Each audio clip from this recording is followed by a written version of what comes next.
Empezamos entonces con nuestra clase donde vamos a hablar del tronco encefálico, del tronco cerebral, como ustedes lo conocen. Digamos que es como una continuación de la médula espinal, porque estamos hablando todavía del sistema nervioso central, hablamos de la médula espinal la clase pasada y ahora vamos a hablar del tronco cerebral.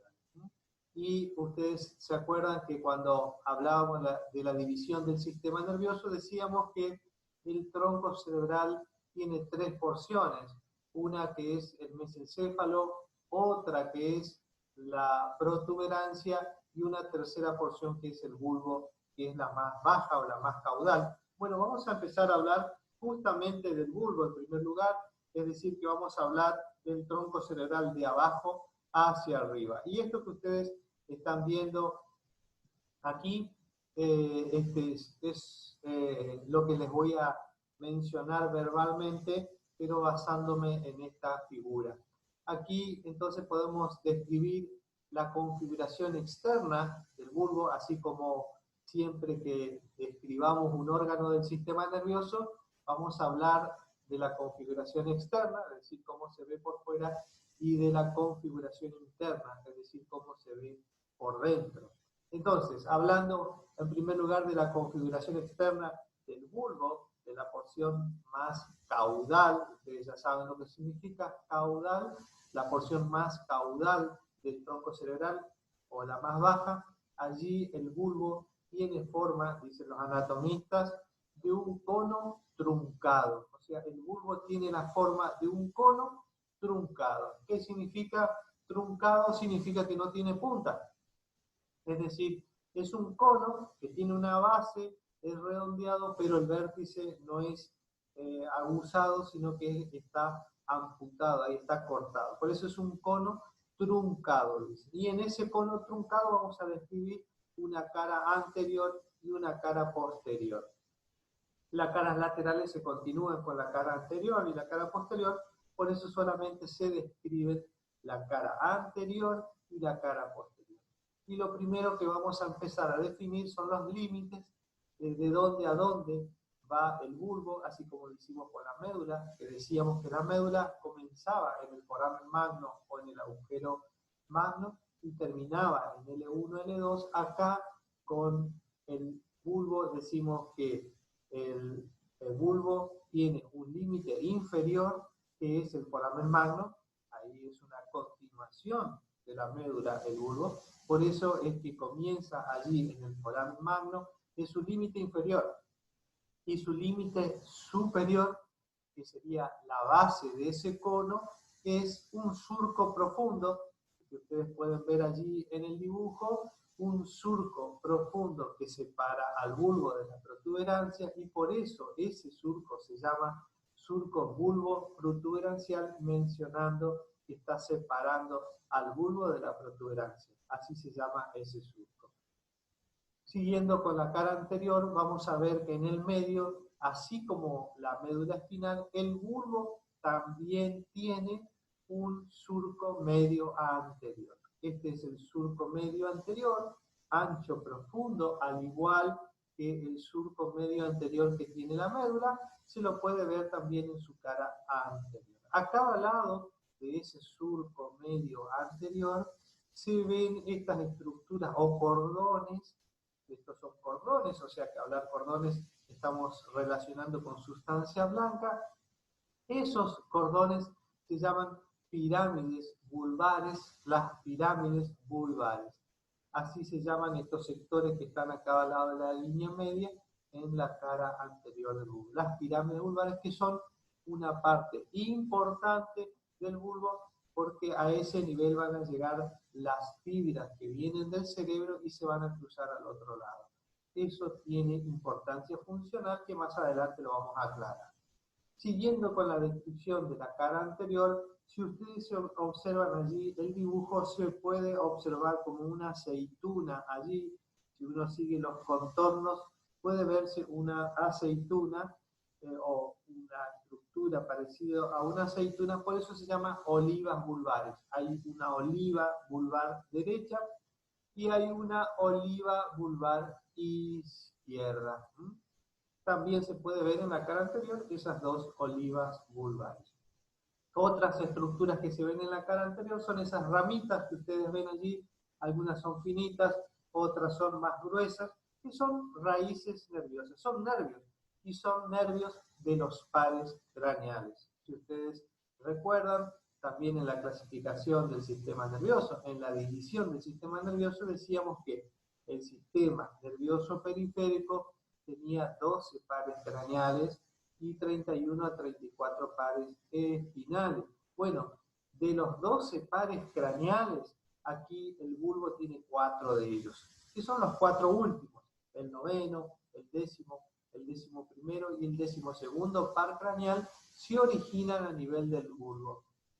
Pero lo que estamos viendo aquí en la cara anterior es el origen aparente de esos nervios, no el origen real, porque el origen real está a nivel de las neuronas, es decir, va a estar en el interior del bulbo, y aquí, a nivel de su salida, se dice origen aparente. Por eso se menciona, aquí están los orígenes aparentes del noveno, del 11º, del 12º, significa aquí es donde salen estos nervios del bulbo. Muy bien.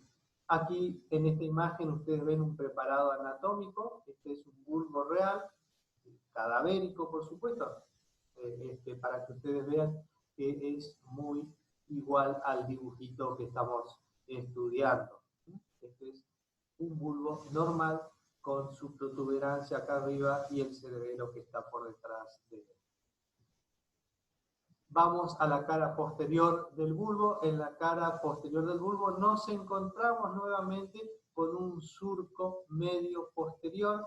Ese surco medio posterior es igual al de la médula espinal. Si ustedes repasan el power o la clase de médula espinal, se van a dar cuenta que hay un surco medio posterior que es más finito que el anterior, que es menos profundo, pero es más delgado.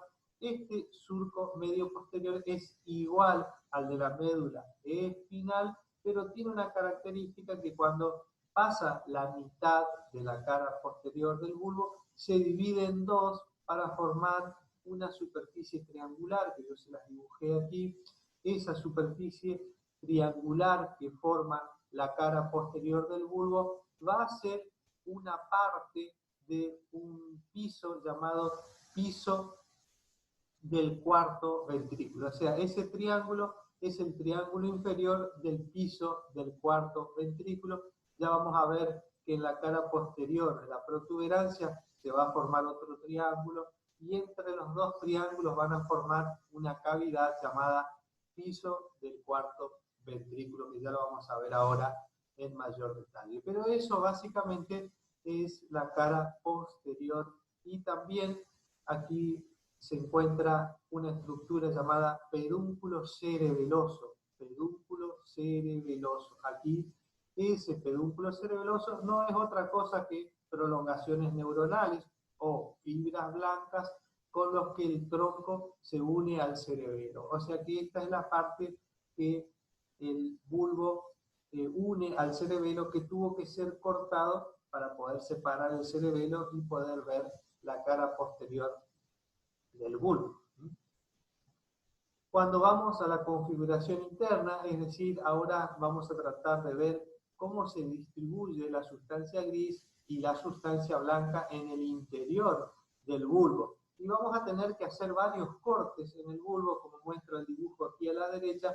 Tenemos que hacer varios cortes por el hecho de que es diferente a las diferentes alturas o a los diferentes lugares del bulbo. Por ejemplo, aquí en la parte más baja del bulbo, el primer corte, ahí donde está cerca de la médula, como es continuación de la médula espinal, tiene la sustancia gris en igual disposición que la médula espinal. Fíjense ustedes que en la parte más baja del bulbo, la sustancia gris se dispone en forma de H y la sustancia blanca la rodea, igual que la médula. Pero a medida que uno va cortando transversalmente al bulbo hacia arriba, vemos que la sustancia gris se va fragmentando en núcleos, va formando núcleos. Y por eso miramos la otra imagen, estos son los cortes más superiores y lo que vemos aquí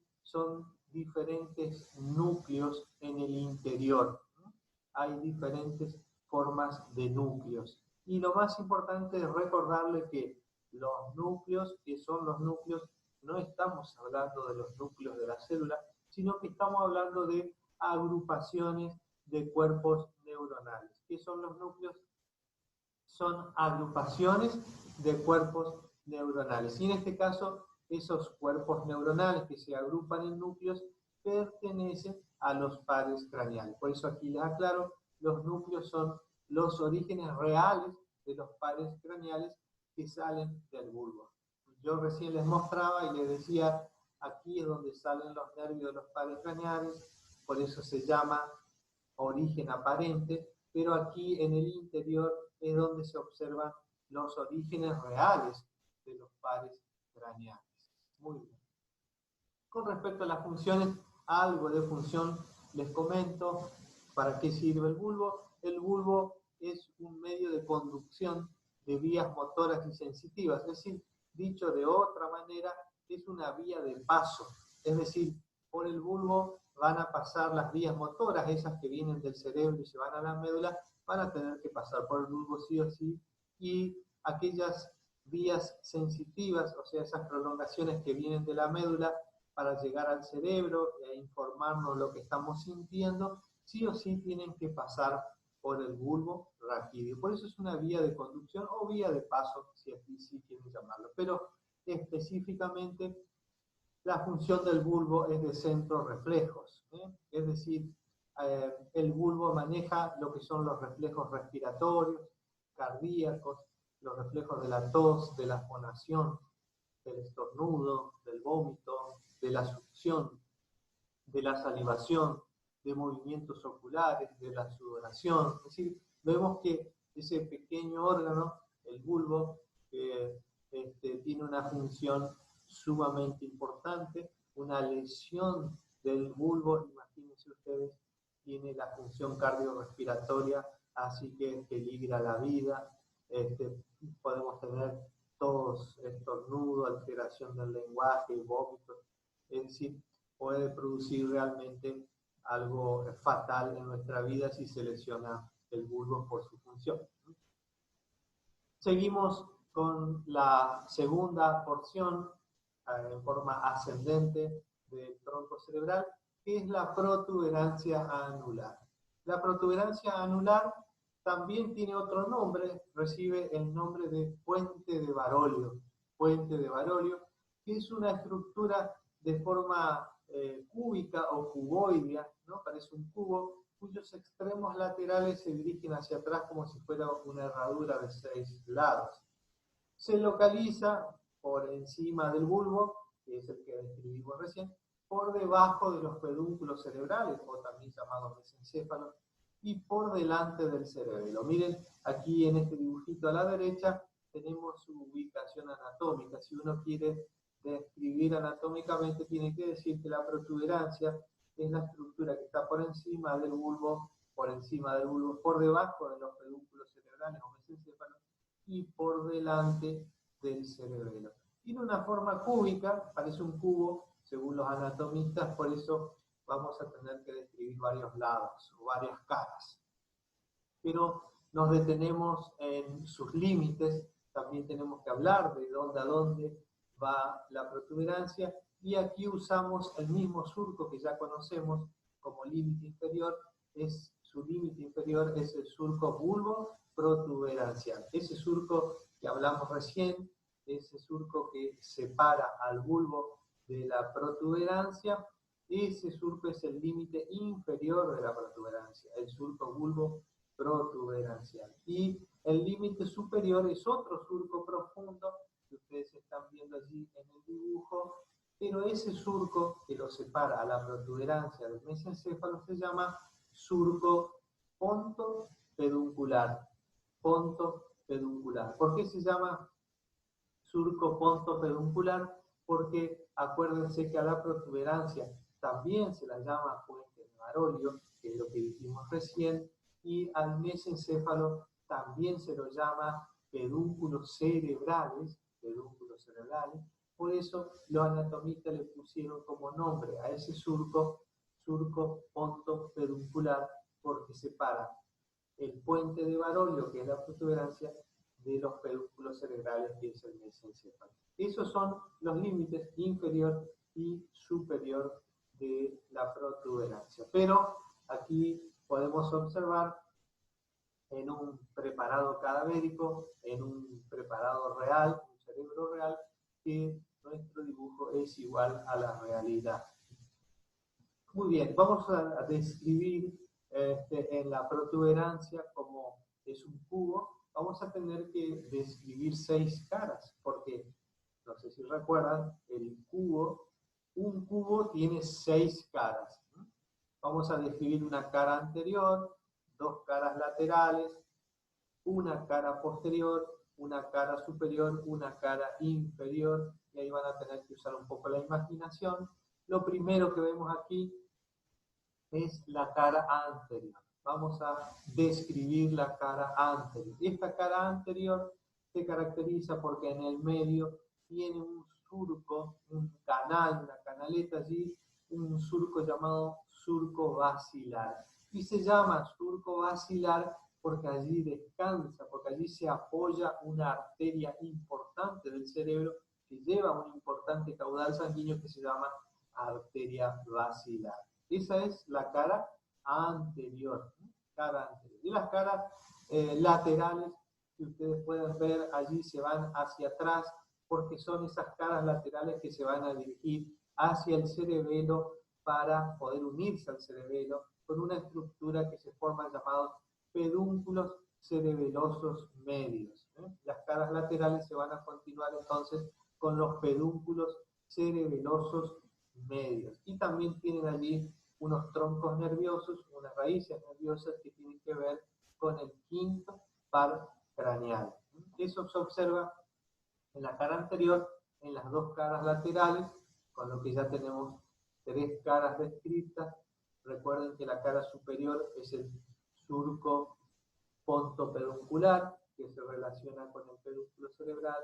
La cara inferior es el surco bulbo protuberancial, que se relaciona con el bulbo. Entonces, de repente aquí ya tenemos 5 caras. Cara anterior, cara lateral derecha, cara lateral izquierda, cara superior, cara inferior. Son 5 caras que ya hemos descrito y vamos a describir ahora la 6ª cara, que es la cara posterior. En la cara posterior vamos a encontrar una cavidad también que junto con la cara posterior del bulbo van a dar origen a una famosa cavidad llamada cuarto ventrículo. O sea que también tenemos allí que la protuberancia forma un triángulo, eso es solamente la cara posterior de la protuberancia, este triángulo, que se une al triángulo de la cara posterior del bulbo, y de esa manera forman un rombo. Los 2 triángulos forman un rombo, y ese rombo es el piso del cuarto ventrículo, que no es otra cosa que una cavidad que va a estar llena de líquido cefalorraquídeo. También este dibujo nos muestra los pedúnculos cerebelosos medios que veíamos hoy en la cara lateral, que es la parte que se une al cerebelo. Con respecto a la configuración interna, es decir, el interior de la protuberancia, vamos a ver que al hacer cortes transversales, la sustancia gris también se encuentra fragmentada en pequeños núcleos. Algunos de esos núcleos incluso son compartidos con el bulbo y la médula, o sea que vienen desde el bulbo y desde la médula, y hay otros que son solamente propios de la protuberancia.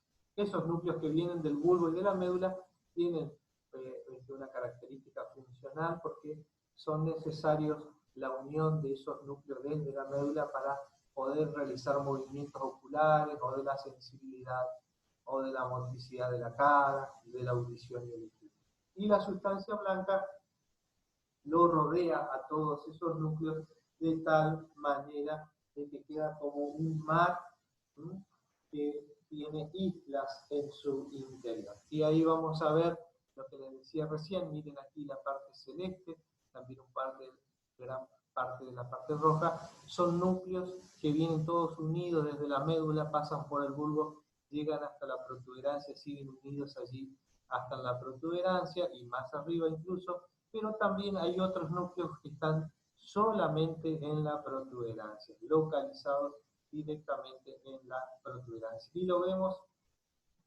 también aquí en el corte transversal. Aquí hay núcleos propios de la protuberancia, después hay otros fascículos o fibras que están pasando por él, ¿sí?, pero que solamente pasan a través de él como diferentes fascículos o vías, ¿sí?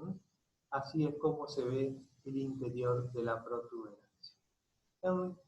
Respecto a sus funciones, tenemos que decir que es un lugar de paso de las vías sensitivas y motoras, igual que el bulbo. Por allí pasan las vías sensitivas que van al cerebro y pasan las vías motoras que van del cerebro a los miembros para realizar la motricidad, pero también es el centro reflejo fundamental, por ejemplo, de las expresiones mímicas, y todas las muecas que ustedes hagan es porque allí a nivel de la protuberancia existen esos núcleos de la mímica.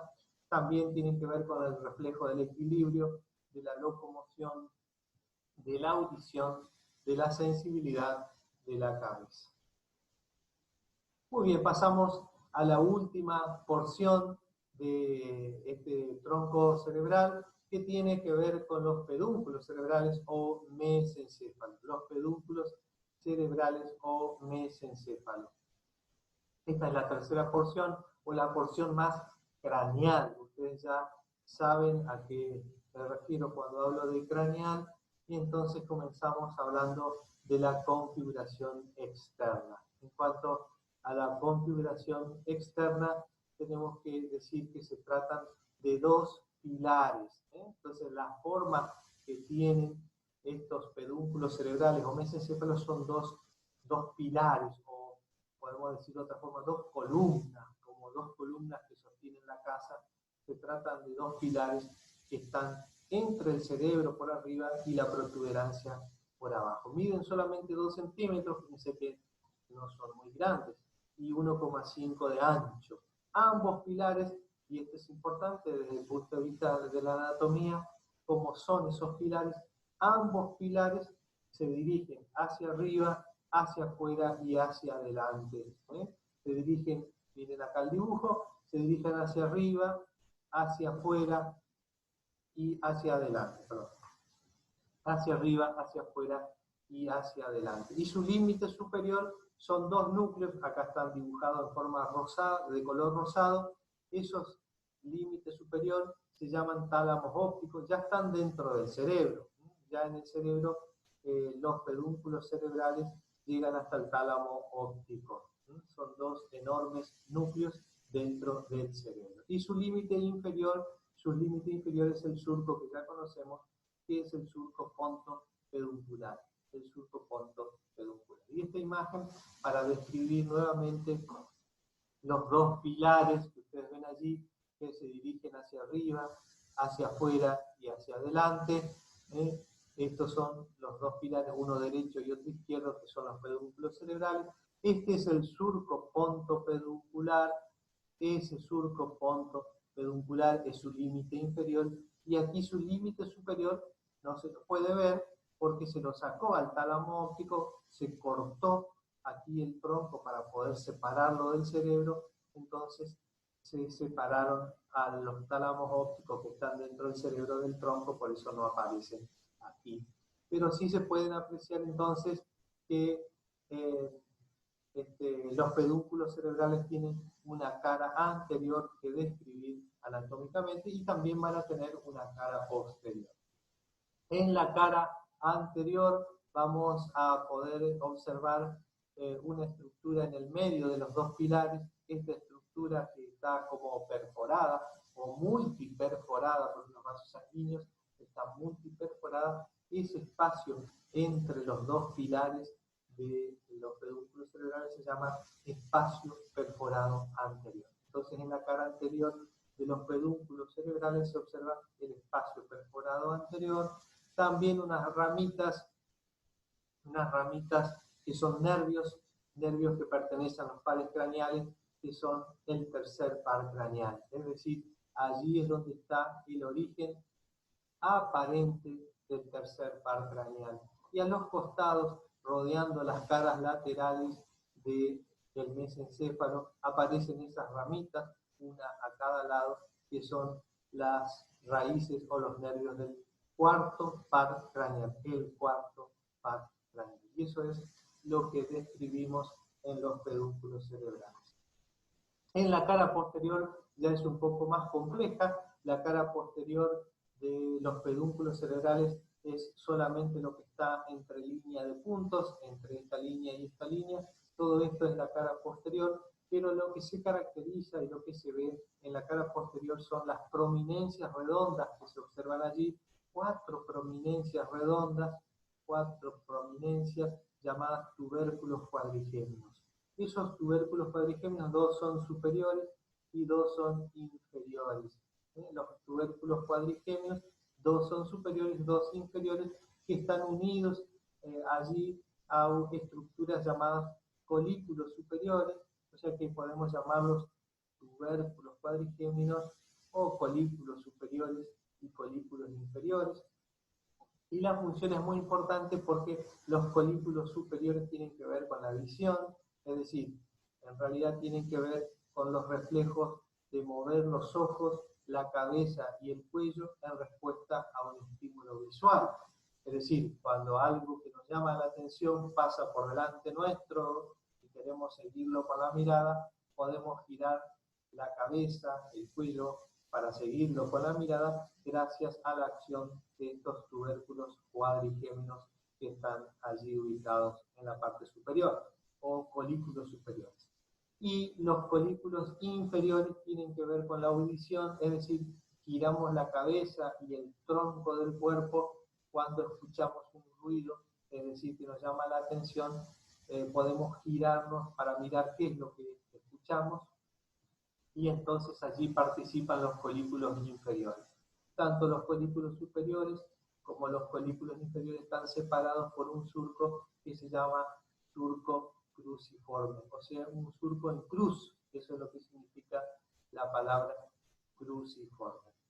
Eso es toda la cara posterior del mesencéfalo. Vale la aclaración aquí, miren aquí, pedúnculos cerebelosos, no es lo mismo que pedúnculos cerebrales.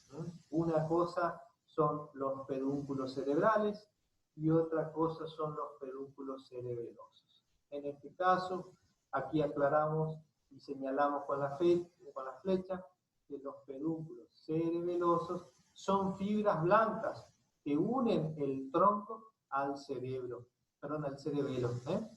Los pedúnculos cerebelosos son fibras blancas o prolongaciones neuronales que unen el tronco cerebral al cerebelo. Y por eso tenemos un pedúnculo cerebeloso superior que une el mesencéfalo al cerebelo, un pedúnculo cerebeloso medio que une la protuberancia al cerebelo, los pedúnculos cerebelosos inferiores que unen el bulbo al cerebelo. Aquí están cortados porque para poder separarlos del cerebelo, aquí vemos esto que está aquí, es el pedúnculo cerebeloso superior, que une el mesencéfalo al cerebelo. Este es el pedúnculo cerebeloso medio, que une la protuberancia al cerebelo, y este es el pedúnculo cerebeloso inferior, que une el bulbo al cerebelo, y de esa manera el tronco y el bulbo están unidos entre sí. Su configuración interna, hablando del pedúnculo cerebral, esto es lo que se ve en el mesencéfalo, en el pedúnculo cerebral, la configuración interna, donde vamos a ver núcleos nuevamente en su interior, la sustancia gris en forma de núcleos, como en las demás partes, agrupaciones de cuerpos neuronales son los núcleos, pero que pertenecen a los pares craneales que se originan aquí, que son dos: los núcleos del tercer par craneal, allí es donde está el origen real, y los núcleos del cuarto par craneal, aquí tenemos cuarto par, tercer par, son orígenes reales, ¿eh? Aquí es donde están las neuronas, donde se originan esos pares craneales. Pero también tiene otros núcleos que se ven rojos, por eso se llaman núcleos rojos, y otros núcleos que parecen una sustancia negra, por eso se llaman sustancia negra, pero son núcleos. Muy bien, con respecto a su función, decimos que es un lugar de paso también de vías sensitivas y motoras, igual que las otras partes del tronco cerebral, pasan las vías sensitivas, pasan las vías motoras, y es el centro reflejo de la visión, de la movilidad ocular y el equilibrio. Finalmente, esta es la última imagen que vamos a ver, que quiero mostrarles cómo los pares craneales, los orígenes aparentes, porque ya saben que los orígenes reales están en su interior, estos orígenes de los pares craneales que están en el tronco cerebral son a partir del tercer par craneal. Decíamos que son 12 pares craneales, algunos consideran 13, pero nosotros vamos a considerar 12 pares craneales. A partir del tercer par craneal se originan en el tronco cerebral, porque el primer par craneal, que es el olfatorio, no se origina en el tronco. El segundo par craneal, que es el nervio óptico, tampoco se origina en el tronco cerebral, pero a partir del tercer par craneal ya encontramos del tercero al duodécimo a todos en el tronco cerebral. Y el número tiene que ver con el orden en que van saliendo del cráneo. Primero sale el nervio olfatorio, después el nervio óptico, después el nervio oculomotor, después el nervio tronclar, etc. Ese es el orden con que salen del cráneo desde adelante hacia atrás, por eso se los llama 12 pares de nervios craneales. Y recordarles que la cara posterior de la protuberancia, junto con la cara posterior del bulbo, forman un rombo que es una cavidad donde hay líquido, es una cavidad lleno de líquido cefalorraquídeo. Muy bien, y aquí damos por finalizada nuestra clase